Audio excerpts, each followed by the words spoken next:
There is a word. One word. Used by a retired FBI profiler after reviewing every piece of publicly available evidence in this case. A word that does not just describe the person who walked into Nancy Guthrie's home that night. It describes exactly the kind of mistake that gets killers caught. By the end of this, that word will make complete sense. And once it does, the suspect profile snaps into focus in a way that cannot be unseen. There is also a hair. Sitting right now inside the FBI's most advanced forensic laboratory in Quantico, Virginia, being subjected to testing that did not exist 10 years ago. The Pima County Sheriff's Office had it for months and said nothing publicly. What that lab finds could end this case entirely. And there is a message. 4 words, deposited into a Bitcoin account on February 10th, attached to a small amount of money. The people behind the ransom demands never visibly responded. Or at least, that is what it looks like from the outside. What that message actually represents is something far more calculated, and far more revealing about where this investigation really stands. Day 79. Nancy Guthrie is still missing. And what is about to be laid out here is the layer of this case that nobody has fully connected yet. The forensic development, the expert analysis, the suspect profile that 2 retired FBI profilers arrived at independently, and that points, very specifically, towards someone who was never a stranger. Do not go anywhere.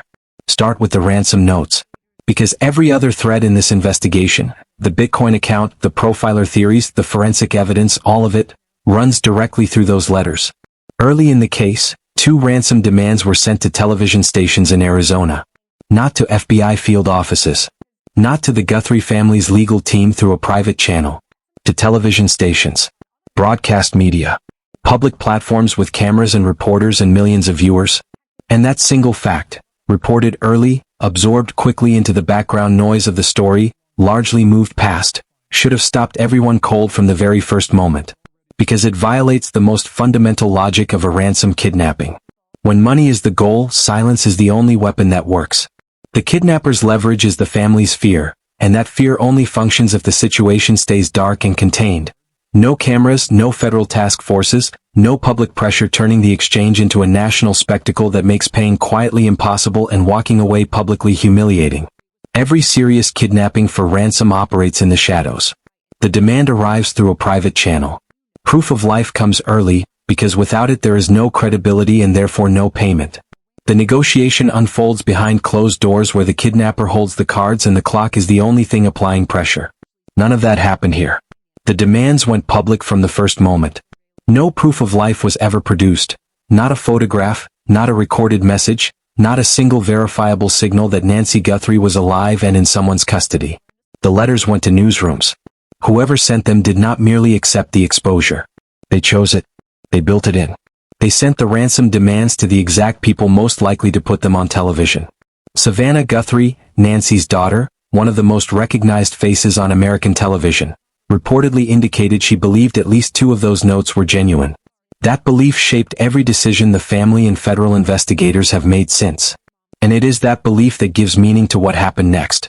Because on February 10th, quietly, with no announcement and no public acknowledgement of any kind, someone reached into that Bitcoin wallet.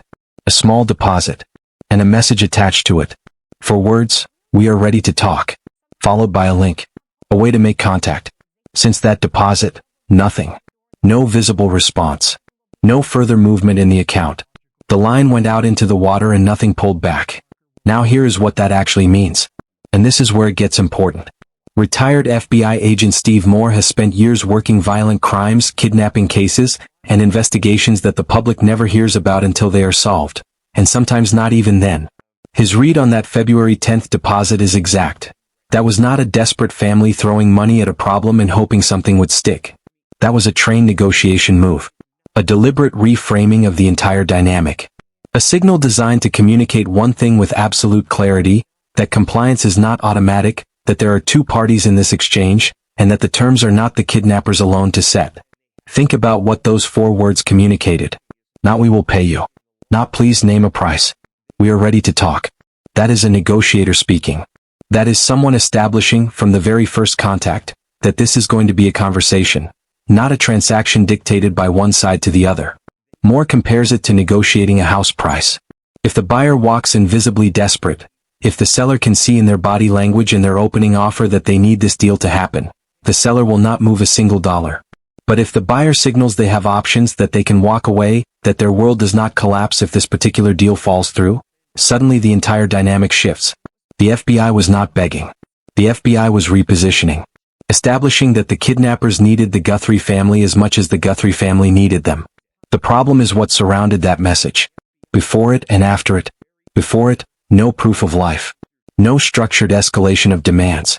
No private channel opened that would suggest a serious criminal enterprise managing a high-value hostage with any intention of seeing the exchange through. Just letters sent to newsrooms. Just a performance staged for maximum public visibility at the exact moment when maximum public visibility destroys any realistic chance of a clean resolution. After it, silence. Visible, unbroken silence. Moore makes a distinction that matters here. The absence of visible activity in that Bitcoin account does not confirm there was no response. The FBI does not broadcast its negotiations. What happened between February 10th and now, in channels the public cannot see, is not knowable from the outside. But what is knowable is this. From the very beginning, the people behind these ransom demands showed every behavioral marker of bad faith negotiation. No credibility. No proof of life. No good faith. Just demands delivered through cameras, which is not how someone who wants to get paid operates. It is how someone who wants to be seen operates. And that distinction, between wanting money and wanting something else entirely, is the question that sits underneath every other question in this case. Now the profilers. Because what they have independently concluded about who is responsible for Nancy Guthrie's disappearance is the part of this story that changes the shape of everything else. Dr. Gary Bricado does not work from instinct. Every conclusion he reaches is anchored in data, numbers drawn from thousands of prior cases, representing real crimes and real victims and outcomes that have been documented, analyzed, and cross-referenced over decades of criminological research. And when he turned that methodology on the Nancy Guthrie disappearance, the first number he reached for was this. 92%. 92% of women who are murdered are killed by someone they know. The immediate objection is obvious. This case has a ransom demand attached to it, which implies an outside actor, a financial motive, a stranger who selected an elderly woman as a target of opportunity. But Bricado anticipated that objection, because the data on abductions tells the exact same story. Of the roughly 350 adult abductions that occur in the United States each year, the overwhelming majority involve a perpetrator who had prior contact with the victim. Not necessarily a close friend. Not necessarily family. But someone. A contractor. A repairman. A person who showed up at a house twice in 6 months and paid close attention both times. Someone who crossed paths with Nancy Guthrie at some point, maybe recently, maybe years ago, and quietly filed away what they observed. Her routine. Her home. The fact that she lived alone. Steve Moore does not argue with the direction of that theory. And when pressed on how far back investigators would need to look to find that person, his answer is the one that reframes the entire geography of this case. At least 10 years. Possibly further. All the way back to the moment Savannah Guthrie's career elevated her from a familiar television presence to a nationally recognized name. Because Moore's read on this investigation, shaped by years of working exactly this kind of case, is that Nancy was not the primary target. She was the point of access to someone who was. Someone watched Savannah on television, built a picture, decided that a woman with that platform, that visibility, that decades-long career at a major network, must have access to the kind of money that makes a ransom demand worth sending. And then looked around for the softest point of entry, the most vulnerable person in Savannah's world, the one living quietly in a house in Tucson without security, without staff, without the infrastructure that public life eventually builds around the people it touches. Nancy Guthrie was not selected at random. She was selected because of who her daughter is. And that means the person who selected her knew exactly who her daughter was. Tracing every person who had contact with Nancy over the past decade is not a simple task. It means pulling bank records and financial statements going back years. Every check she ever wrote to anyone who set foot in or near her home. Contractor invoices. Social media history reaching back to the years before social media was everywhere. The methodology Moore describes as methodical and deliberately narrow. Identify everyone, eliminate the ones who are no longer in the state or no longer alive, and focus with full intensity on the ones who are still in Tucson. Still local. Still close enough to have done this. And still close enough to be found. And then there is the surveillance footage. And the word. One camera captured something the night Nancy disappeared.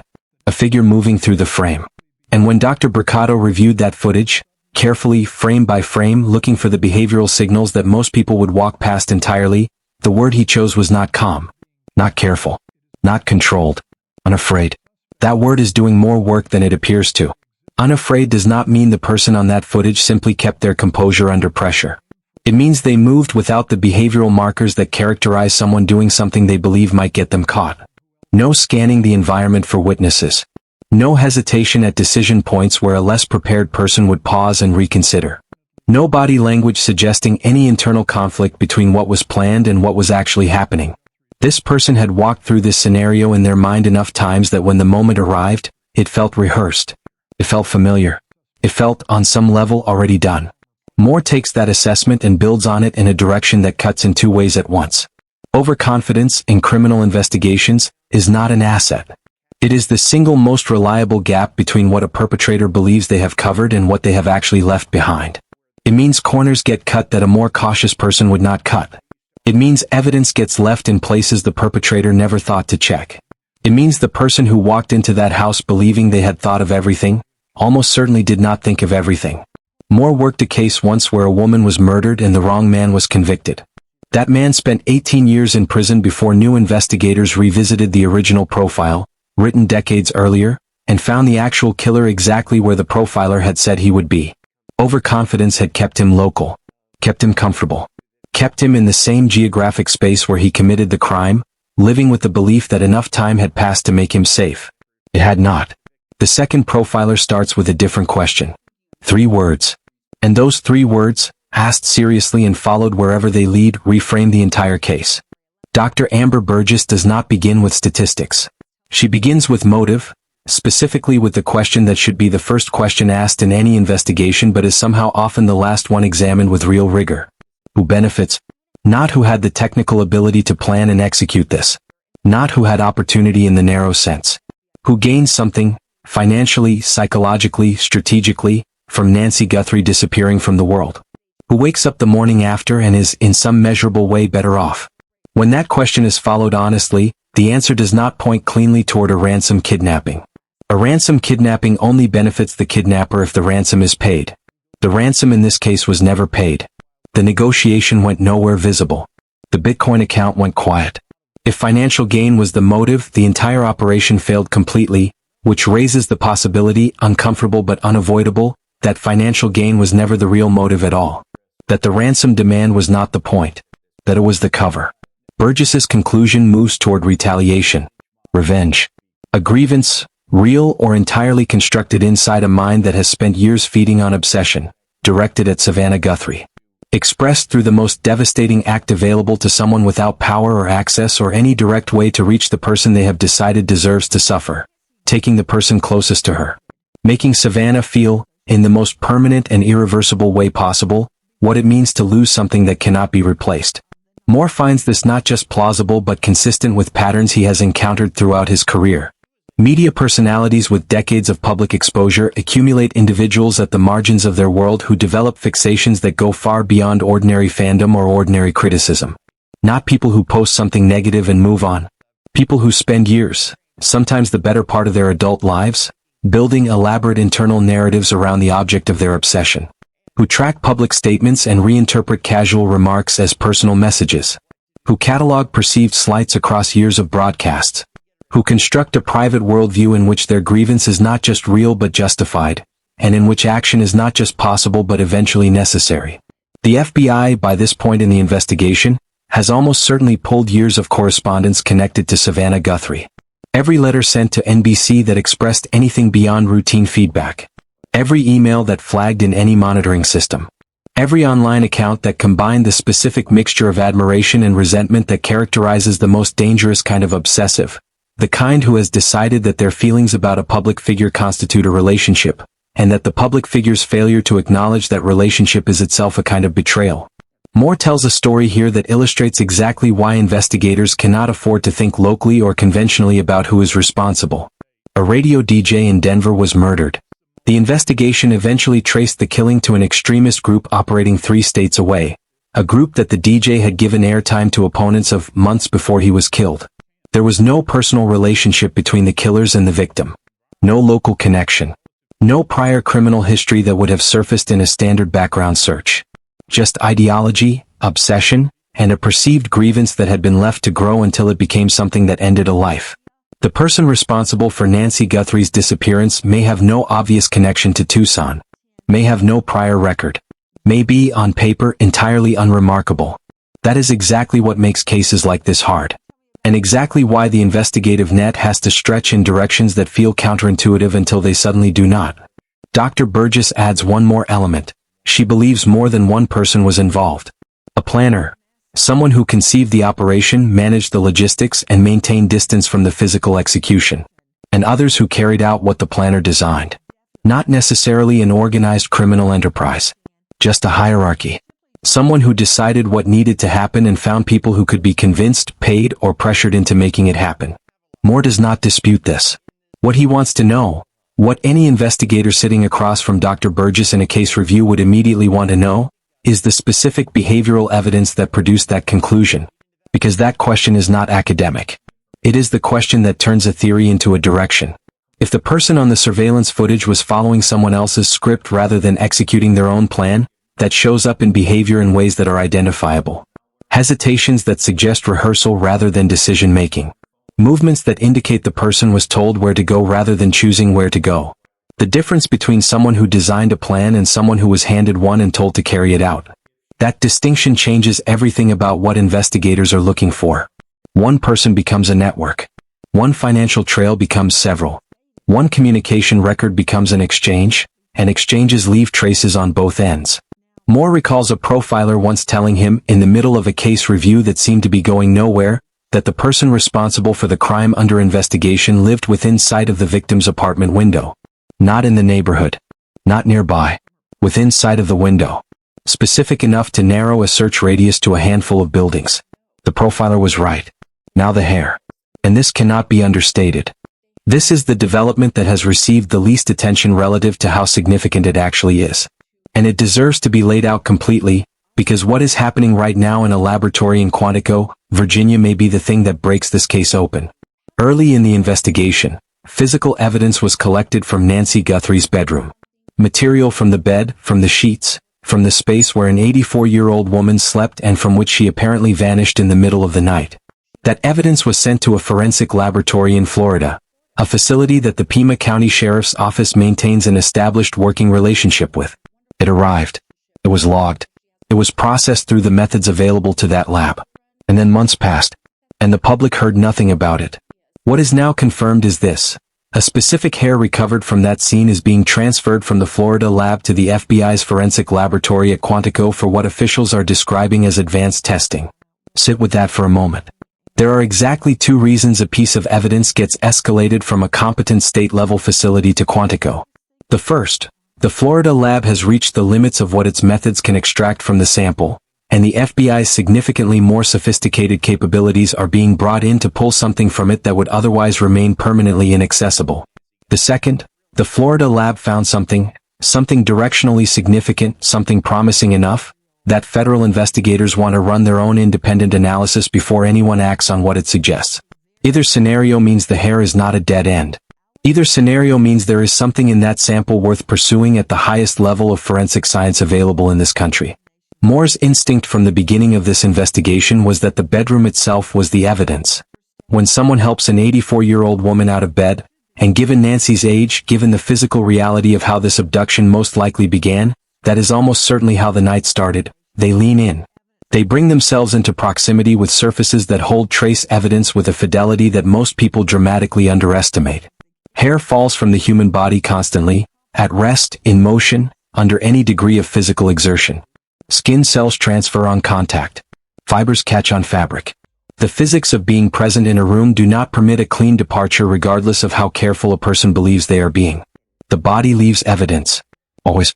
The science around DNA extraction from hair has moved faster in the past several years than almost anyone outside forensic research circles realizes. For decades the rule was binary and absolute. Without the follicle, the root, the living tissue anchoring the hair to the scalp, there was no usable nuclear DNA and therefore no reliable identification. A shed hair, a broken hair, a strand that had simply drifted from someone's head onto a surface they had no right to be near, that was evidence in the loosest possible sense. Researchers have now developed methods for extracting meaningful genetic information from the shaft alone. The process is more complex. The results require more careful interpretation. Variables like chemical processing, hair dye being the most common, can significantly complicate what can be extracted. But the capability exists in ways it simply did not 10 years ago. Evidence that would have been set aside a decade ago without a second thought can now potentially identify a specific individual. That hair is in Quantico. The most advanced forensic laboratory in the United States is working with it right now. And somewhere inside that sample, in its structure, its chemistry, its genetic signature, there may be a name. The name of the person who stood in Nancy Guthrie's bedroom on the night she disappeared and believed, with complete and unafraid confidence, that they would never be caught. There is one final question. The one that has sat beneath everything else in this case since the very beginning and has never been answered directly. The one that, depending on where the answer lands, reframes every single detail that has been laid out here. Was this ever actually a kidnapping? That is not a rhetorical question. It is the most serious investigative question in the entire case. Because when the full behavioral picture of what happened is held up against what a genuine ransom kidnapping looks like, against the patterns documented across thousands of similar cases, against the decisions that serious criminals make when they have a living hostage and a genuine intention of extracting payment, what happened here does not fit. Ransom demands sent to television stations before they go anywhere private. No proof of life at any stage of the investigation. No structured escalation that would suggest a criminal enterprise managing a high-value asset with any expectation of seeing a transaction through. A single message placed in a Bitcoin account, "We are ready to talk," and then complete silence from the other side even after that contact was made.